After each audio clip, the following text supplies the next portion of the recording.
this boy back here? Yeah. Well, that looks like the boy that was in the film, I believe. Yes, I'm one of them. My name is Reginald Dobbs. I live at 3319 Maple, one of the ghettos areas that was pointed out in the film. I'd like to direct a question to Reverend Mitchell. Do you think that we will be satisfied with the jobs they are giving us? Yes, son, I think so, simply because we are asking that you be trained on the job, and they start you off with a certain salary starting rates, and you would be promoted up to the maximum of the job. No, I don't believe that. The white man is going to keep you where he got you. You're not going no higher than he wants you to go. And we ain't going to settle for nothing but all the way. And about this violence and non-violence, I'm for violence. Because we have pleaded for the last 400 years. What would you say to a boy like that? Because this happens to be, coincidentally, the young man in the group that Mr. Meeks said you did not speak for. How would you talk to a young boy like that? Well, I would say I would definitely have to use the Bible, Mr. Duncan. No, I don't want to hear that. Well, this is my own way. I ain't no Uncle Tom. Well, salvation you is can't free, brainwash me. Jesus said, first ye seek the kingdom of heaven and its righteousness, and all of these things will be added unto you. Heaven is on earth, mind you, brother. Yeah. Let me see. You have anything more? How about the other lab? Where you gonna go when we start revolution? Whose side are you gonna be on? Are you still gonna be on your knees begging for us jobs? I will, as Mr. Meeks said, he wouldn't die standing on his feet rather than to die on his knees. I will die standing up for God, regardless of any circumstance. Okay. Have God ever told you to let this white man rule you like he is? Well, young man, you first must be born again. God is a spirit. I ain't born again.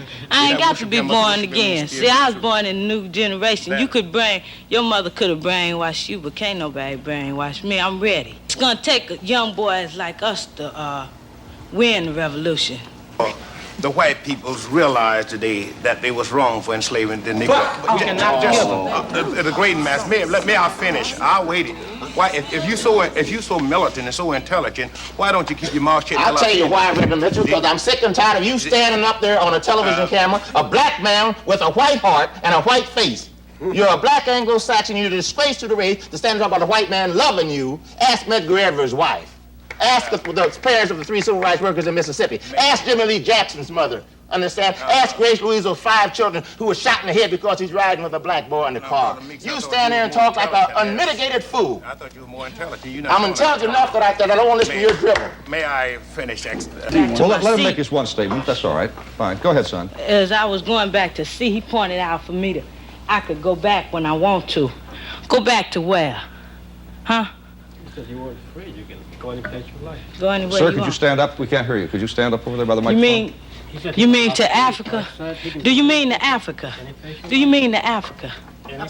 We are not Africans no more. You have raped our great-grandmothers and stuff and changed us. Excuse me. We are not, okay, let me finish. And gave us a name as a Negro. I am not a Negro. A Negro is a person with a slave at the man. I just want to tell you that. And don't say nothing else to me. Lady back here, please. I would like to direct one of my Your name, please. Mrs. Fiedler of the East Avondale Community Council, a branch of LSNA.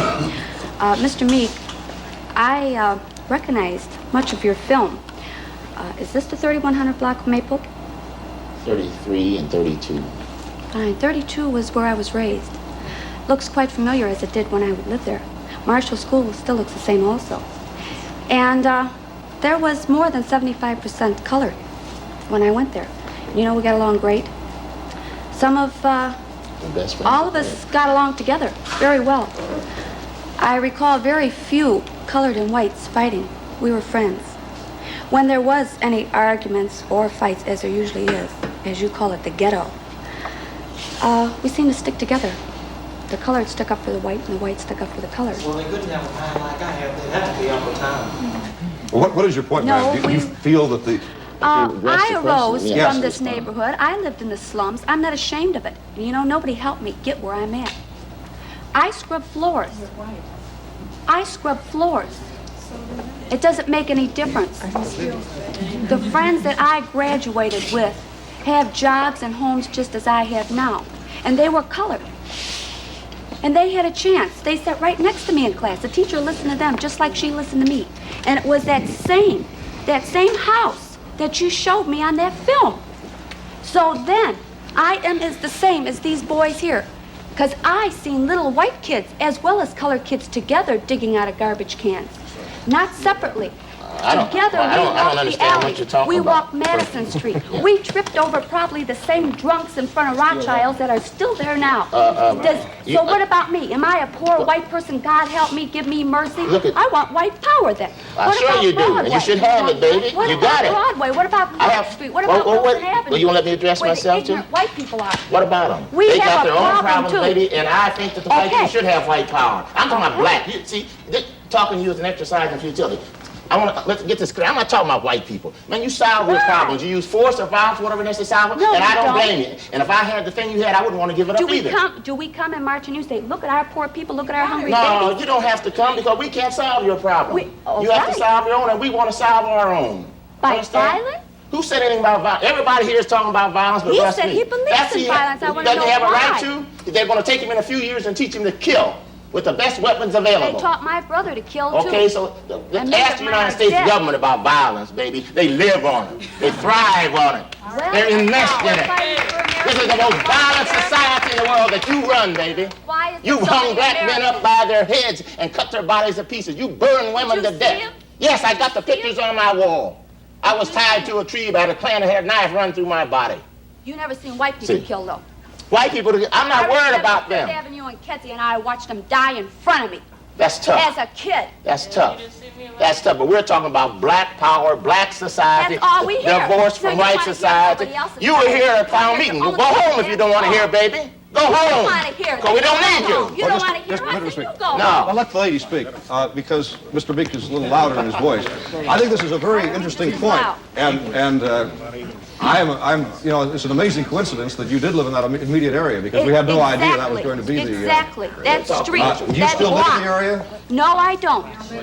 And you're. It looked just like that when I did, though. Sure. And Beidler School. Do you know Beidler School there, Yeah, I Mr. know Meek? Beidler. You could move Do you know wherever the you old want. school?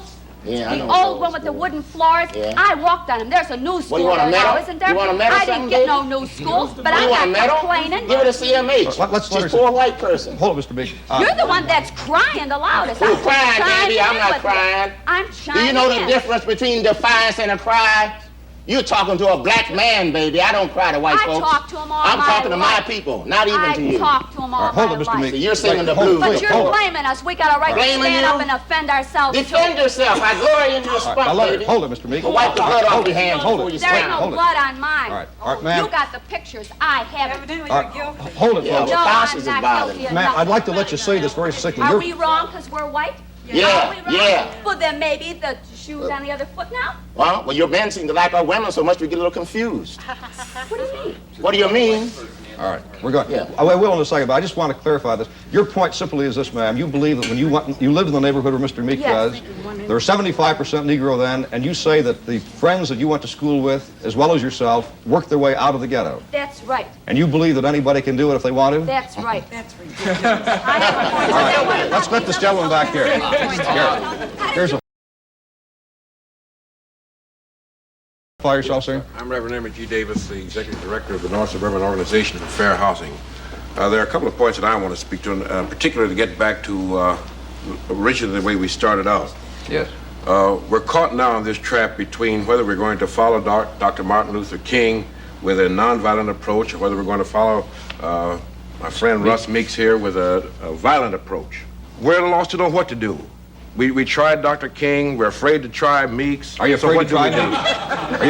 You're afraid to try me? Some of the people on the North Shore aren't afraid. They've gotten a little sophistication because they've been able to move to the Are North these Shore. Negroes you're talking about? Negroes, yes. Middle-class Negroes. They've been calling the police department in Evanston, hoping there's not going to be a riot in Evanston. They are afraid too. Now, how do you reach these kind of people? Well, you feel I the wish middle Mr. class. Meeks could tell us this. The middle class Negroes. The middle class Negroes who have become complacent, who fear the revolutionary lower to lower economic class Negroes. Well, Mr. Meek, you want to respond to that? Yeah, I'd like to respond because I think that you sound like a reverend. Thank goodness there's some people like you left. Thank you. I might even come to your church one day and see what you have to say. Man, whew, what a breath of fresh air. I want to say this because, see, first of all, there's a mistaken notion. The Watts study, which they just brought out, proved that the middle class black man is much more violent than the so-called lower strata. Well, that differs from what he was saying. Well, you see, when you talk about people in North Shore, see, here's the point, which, I'm talking to black folk now, you know, that no matter what happens, the dialectics of the situation are going to make you either get off the fence or crawl in a hole in the ground. It is the ability to take your own resources and develop a culture, a society, a community of our own, the way we want it, free from white interference. And we give you the same privilege. We're not interested in interracial housing. We don't want your neighborhood. We want ours to be just as good, see? We don't want a store in your neighborhood. We don't want you coming in our neighborhood and open up stores and exploiting us and then go home and throw a bomb if we move next door out in the suburbs. We don't want your schools, but we want our schools to be the highest and the best possible for our black progeny. See, what people don't understand, we are saying, and we're not asking. You see, the die is cast, as I said, we're not asking, we're saying this is the way it's going to be. Well, Mr. Meek, why do you feel, as an example, just to zero in on this, why do you personally feel that Martin Luther King's way is not the way to work? Well, it's very simple to me, because it hasn't worked. He's talking about new techniques, tying up the city. You don't tie up no city. You don't tie up a city. There's no such thing as massive civil disobedience. There's two things. There's you either have a revolution, because the moment he tries that, the police force with the live bullets from every day talk about going to open up on him. And what's he going to do about the black folks laying out there in the street with blood running out of their bodies? You think that then he's going to lose control, then he's going to run and call the president and say, send the troops in. You see? Let me ask you a question. What if every Negro employee of the CTA picked one day in September to get sick? Wouldn't that tie up the city? No, they'd get fired, they'd put white folks in their place. What did you think we were before you began to think of us as human beings? Well, in a way, we thought of you almost as a very superior pet. Well, I remember quite well how those Polo children used to have to eat. They were fed in boxes and troughs under the house. They were fed cornmeal mush and beans. When this was poured into their box, they would gather around it, the same as we see pigs, horses, and cattle gather around troughs today. When the Civil War ended in 1865, more than 4 million slaves were set free. By the late 1930s, 100,000 ex-slaves were still alive. In the midst of the Great Depression, the Federal Writers Project hired journalists and writers to travel the country and record the memories of this last generation of African Americans born into bondage. The Library of Congress is home to most of the slave narratives, a multi-volume collection of interviews with former slaves. Look around you, man. They own this shit. You know, it doesn't matter how many degrees I get. All you people see is color. Your grandfather was an immigrant. You're American. My grandfather was born here, Duke. And you people still look at me as just another nigga. You can murder a liberator, but you can't murder liberation. You can murder a revolutionary, but you can't murder revolution. And you can murder a freedom fighter, but you can't murder freedom. You want to be successful? You want to be like Trump? Gimme, gimme, gimme. Push, push, push, push. Step, step, step. Crush, crush, crush.